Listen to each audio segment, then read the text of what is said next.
Sejam todos muito bem-vindos a mais essa etapa da nossa série de estudos sobre as razões da nossa fé. Quando nós dissecamos aqui, dentro do possível, as doutrinas que nós praticamos, nós os batistas, praticamos de acordo com a declaração doutrinária da Convenção Batista Brasileira. Uma série de estudos que foi de autoria do pastor João Reinaldo Purim, e nós estamos, nessa altura, já chegamos ao 10º estudo, né? E o dessa manhã, desse dia, é muito oportuno e muito importante, muito interessante. Trata do Ministério da Palavra. O capítulo 11 da Declaração Doutrinária da Convenção Batista Brasileira, uma parte dele diz o seguinte: todos os crentes foram chamados por Deus para a salvação, para o serviço cristão e promover o seu reino, na medida dos talentos e dons concedidos pelo Espírito Santo. Então, pregar a palavra é dever, é obrigação, é missão de qualquer um, de todos os crentes. Todos nós temos essa missão. Nós precisamos pregar a palavra. Quando Jesus, lá no capítulo 28 do Evangelho de Mateus, no versículo 20, ele diz, ensinando-os, ele não especificou que isso era função dos pastores. Ocorre que a questão dos dons, Deus, o Espírito Santo nos concede dons a cada um de nós. Todos nós temos dons e precisamos desenvolver esses dons. E alguns têm o dom da palavra. Então, esses se procuram se preparar, se dirigem a uma escola específica, os nossos seminários, né? Se preparam, aprendem técnicas de persuasão, de convencimento, de habilidade de oratória, e colocam isso à disposição do serviço do mestre. Essa questão dos dons está registrada, né, na primeira carta de Paulo aos Coríntios, capítulo 12, versículos de 4 a 11. Pode passar, por favor.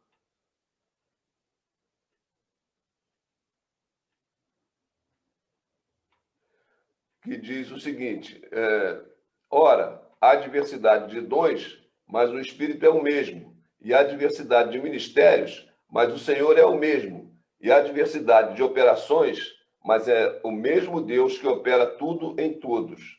Mas a manifestação do Espírito é dada a cada um para o que for útil, porque a um pelo Espírito é dada a palavra da sabedoria, e a outro pelo mesmo Espírito a palavra da ciência, e a outro pelo mesmo Espírito a fé, e a outro pelo mesmo Espírito os dons de curar, e a outro a operação de maravilhas, e a outro a profecia, e a outro o dom de discernir os espíritos, e a outro a variedade de línguas, e a outro a interpretação das línguas. Portanto, cada um de nós tem um dom diferente. A reunião, o conjunto desses dons é que faz com que o trabalho do Senhor cresça com qualidade. Os objetivos do pregador da palavra, o pregador da palavra, ele tem dois objetivos muito claros, né? Proclamar as boas novas e apacentar os salvos. O pregador da palavra, normalmente, na nossa cultura, normalmente são os nossos pastores. Eles têm esses dois objetivos muito claros, muito fáceis de localizar. Eles precisam proclamar o Evangelho, né? Dizer ao mundo o que Cristo veio fazer por nós e fez, e apacentar o rebanho, né? Aqueles que são aqueles fiéis que são liderados por ele. E para isso, como nós dissemos, ele se prepara com maior intimidade com a palavra, por meio de preparo e maior conhecimento em instituições de ensino teológico. No caso nosso da Convenção Batista Brasileira, nós temos o Seminário Teológico Batista do Sul do Brasil, que é aqui no Rio de Janeiro, o Seminário Batista, o Teológico Batista do Norte, que é na cidade do Recife, no estado de Pernambuco, o Seminário Equatorial, que é em Belém do Pará. Então, nós temos essas três instituições oficiais da Convenção Batista Brasileira, mas há outras tantas. Na nossa cidade mesmo, há outras tantas instituições de ensino teológico, de preparo teológico. Às igrejas cabe o sustento dos que obedecem ao chamado divino e se dedicam exclusivamente ao preparo. O apóstolo Paulo, escrevendo ao seu filho na fé, Timóteo, na segunda carta de Paulo a Timóteo, no capítulo 4, versículos 2 e 5, ele diz o seguinte ao seu filho na fé e novo pastor, ele orienta-se da seguinte forma: que pregues a palavra, instes a tempo e fora de tempo, redarguas, repreendas, resortes com toda a longanimidade e doutrina. Mas tu, sê sóbrio em tudo, sofre as aflições, faze a obra do evangelista, cumpre o teu ministério. Essa é a orientação que o apóstolo Paulo dá a Timóteo, que estava iniciando o seu ministério pastoral. Então, isso mostra o quanto sacrifício aquele que se dispõe a desenvolver esse dom dado por Deus, dado pelo Espírito, quanto sacrifício ele tem que se submeter. Apesar disso, é um ministério glorioso. O próximo, por favor. Apesar disso, é um ministério glorioso, muito complexo, por lidar com seres humanos, né? E nós sabemos que os seres humanos são complexos, e nesse caso, o pastor, o ministro da palavra, ele tem que lidar com pessoas, com diversas pessoas, cada uma com as suas opiniões diferentes, com os seus pareceres, com as suas posições diferentes.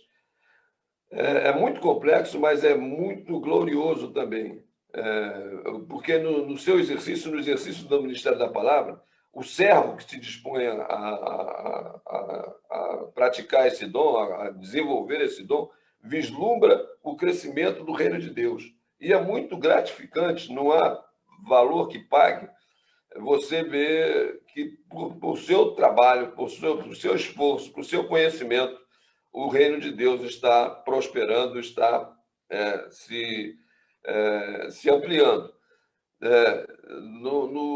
O apóstolo Paulo, mais uma vez, ele dá, escrevendo a Timóteo ainda, ele dá a sua impressão, ele dá a sua opinião sobre o que ele ganha com isso, né? Ele que deixou tudo para servir a Deus, né? E foi o homem que foi no seu tempo e até nos nossos dias. Escrevendo a Timóteo, na segunda carta que ele escreveu a Timóteo, registrada nas páginas bíblicas, capítulo 4, versículo 8, o apóstolo Paulo diz o seguinte: desde agora a coroa da justiça me está guardada, a qual o Senhor, justo juiz, me dará naquele dia, e não somente a mim, mas também a todos os que amarem a sua vinda. Então, ele diz que o ganho que ele tem, a vantagem que ele tem é que Deus está vendo e julgando o seu trabalho, e o seu prêmio, a sua recompensa, está nas mãos do Senhor. E não há nada mais importante, mais valioso que a recompensa que Deus pode nos acrescentar, né? E ele diz, não, isso não vale só para mim, não somente a mim, mas também a todos os que amarem a sua vinda. Quer dizer, isso é estendido a todos aqueles que pregam a palavra, não apenas os pastores, né? A todos os que pregam a vinda, a volta do Senhor para nos levar em glória. Há expectativas da igreja em relação ao seu pastor. Há algumas expectativas. A igreja espera que seu pastor seja perfeito, e aí é que a coisa complica. Porque nós não somos perfeitos, né? Certa vez, Jesus foi abordado por um jovem que disse assim: bom mestre, o que tem que fazer para ganhar o reino dos céus? E Jesus o repreendeu e disse assim: por que me chamas bom? Bom só há um, que é Deus, o Pai. Veja bem, se Jesus Cristo, Filho de Deus, Deus homem, não se considerava bom, não se considerava perfeito, por que um de nós poderia se considerar perfeito? Mas o padrão que a Bíblia estabelece para os pastores é de perfeição. Não tem discussão. Ainda o apóstolo Paulo escrevendo a Timóteo, agora na primeira carta, capítulo 4, versículos 12 e 13, ele recomenda, ele adverte a Timóteo, o novo pastor Timóteo, com as seguintes condições: ser o exemplo dos fiéis na palavra, no trato, no amor, no espírito, na fé, na pureza. Persiste em ler, exortar e ensinar até que eu vá. Isso é muito sério para um ser humano, porque nenhum de nós pode se arvorar em ser exemplo, né? Porque nós somos falhos. O próprio apóstolo Paulo, no momento da sua carreira, ele disse assim: o bem que eu quero fazer, não consigo fazer. O mal que eu quero evitar, que eu não quero fazer, é isso que eu faço. Essa é a natureza humana. Né? Nós somos tendentes ao mal, nós somos tendentes ao pecado. Mas, para o ministro da palavra, a palavra de Deus estabelece esse padrão, ser o exemplo dos fiéis. Os fiéis precisam ver no pastor um padrão de comportamento que eles precisam imitar. E isso é muito sério. Somente com o socorro divino que isso pode ser cumprido. Né? O homem obrigatoriamente deverá se socorrer do socorro divino. Hebreus 13, 7, na carta aos Hebreus, capítulo 13, versículo 7, a palavra de Deus nos recomenda o seguinte aos pastores, o nosso comportamento em relação aos pastores. Lembrai-vos dos vossos pastores que vos falaram a palavra de Deus, a fé dos quais imitai, atentando para a sua maneira de viver. Portanto, nós podemos perceber por esta recomendação quão séria é a função pastoral, né? A função do ministro da palavra, porque ele precisa ser imitado pelo rebanho. Ele precisa ser... as suas atitudes precisam ser imitadas pelo rebanho. A igreja espera a perfeição do seu pastor. E essa perfeição só é possível quando, de fato, né,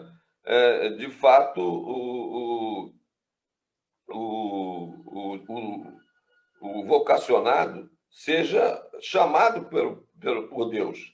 Porque se não for, se ele pensar que é e não for, ele não vai subsistir no ministério pastoral. Isso está registrado também na primeira carta de Paulo a Timóteo, capítulo 4, versículos 11 a 16, passa, por favor, que diz o seguinte, por favor, uma antes. Diz o seguinte, uma antes.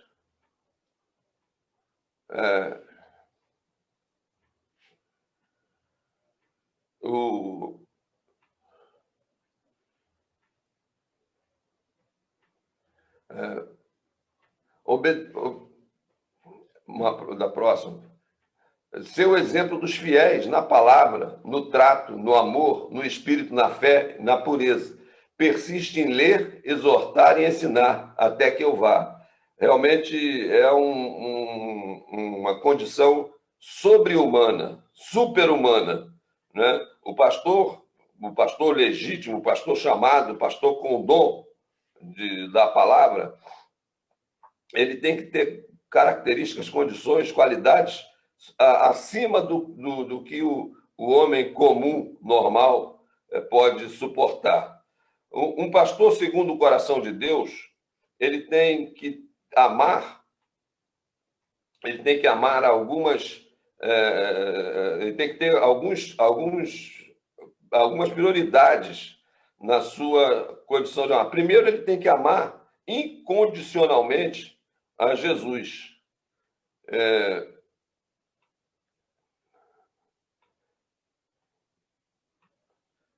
Ele precisa amar incondicionalmente a Jesus. Mais para frente. Mais para frente. Isso está registrado no Evangelho de João, capítulo 21, versículos 15 a 17. E o versículo 15, ele forma o seguinte: foi um diálogo que Jesus teve com os seus discípulos, e dirigindo-se diretamente ao apóstolo Pedro, Jesus diz o seguinte: depois de terem jantado, disse Jesus a Simão Pedro: filho de Jonas, amas-me mais do que estes? E ele respondeu: sim, Senhor, tu sabes que te amo. Disse-lhe: apacenta os meus cordeiros. Então, para apacentar o rebanho de Cristo, o pastor deve amar incondicionalmente, mais do que qualquer um outro, a Jesus, porque é esse a quem ele vai representar. E isso não é pouca coisa, isso é muito sério. O pastor, além de amar incondicionalmente a Jesus, o pastor precisa amar a palavra. Toda a escritura divinamente instruída é proveitosa para ensinar, para redarguir, para corrigir, para instruir em justiça, para que o homem de Deus seja perfeito e perfeitamente instruído para toda boa obra. Segunda carta de Paulo a Timóteo, capítulo 3, versículos 16 e 17. Então, se o pastor quer ser bem-sucedido no desenvolvimento do seu dom, ele precisa conhecer a palavra. Por isso ele vai às casas de ensino para se aprimorar no conhecimento da palavra. Além de amar a palavra, ele precisa amar pessoas, precisa amar as pessoas. E Jesus deu o exemplo com a própria postura sua. E quando ele diz no capítulo 10, versículo 11 do Evangelho de João, ele diz o seguinte: eu sou o bom pastor dá sua vida pelas ovelhas. Então, ele comprovou isso, porque ele deu a sua vida por nós. Né? Então, o pastor tem que chegar a esse nível, se necessário, dar a sua vida pelo bem-estar das ovelhas que o seguem. Portanto, nós percebemos, por essas condições, que é muito séria a função pastoral, a função do ministério, do ministro da palavra. Por fim, concluindo, o ministério da palavra é árduo, espinhoso, mas glorioso e arrebatador, porque confere a quem obedece ao chamado divino maior intimidade com Deus ao interpretar os seus desígnios, os desígnios de Deus. Então, Deus conta com os pastores para que interpretem aquilo que Deus tem estabelecido para o rebanho, para todos nós, inclusive para os pastores, através da sua palavra. Nós vimos, portanto, que é muito grave a função pastoral e a igreja precisa participar desse esforço, ajudando, cooperando com ele, sustentando, participando das suas dores e dividindo com ele as cargas que a função pastoral impõe a um homem comum, a um homem normal como qualquer um de nós.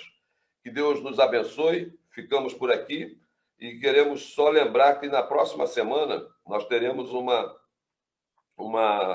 aula especial sobre discipulado, que será dirigida pelos pastores Gabriel e Rodrigo. E, portanto, nós vamos interromper na próxima semana essa série de estudos, voltando na outra semana até que concluamos todas as sugestões doutrinárias que nos são apresentadas nesse material, nesse conteúdo. Que Deus abençoe a todos, tenham uma semana abençoada e tenham uma semana profícua e voltada sempre para o serviço do Senhor, que isso é o mais importante. Um bom dia e felicidade para todos.